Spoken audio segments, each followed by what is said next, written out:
একটা জিনিস দেখাচ্ছি, আমি তোমাদের দাদা ভাইয়ের জন্য বানিয়েছি। কমেন্ট করে জানিও কেমন হচ্ছে। চলো দেখো, ভাবলাম একটু ভিডিও করি তোমাদেরও দেখাই।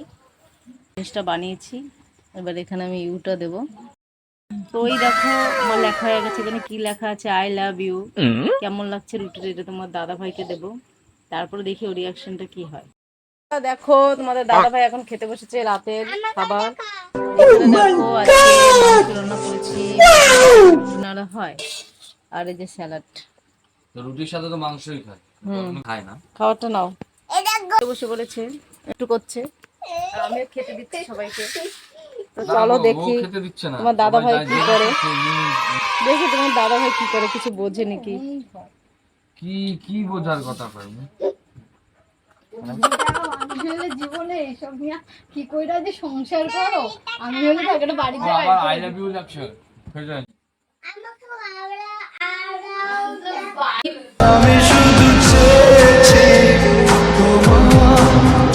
তাহলে এতক্ষণ পর বুঝতে পেরেছে, যাক ভালো লাগলো খুব। আমার কষ্টটা দেখতে হবে, কেমন লাগছে বলো।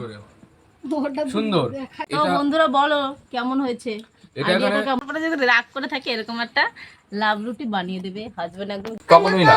কেন খুশি হওনি আমি এটা বানিয়ে দিলাম? না, খুশি হয়েছি, কিন্তু ভালোবাসা যে এইভাবে মানুষে করে এটা কিন্তু ঠিক না। যে রুটির মধ্যে আই লাভ ইউ লিখে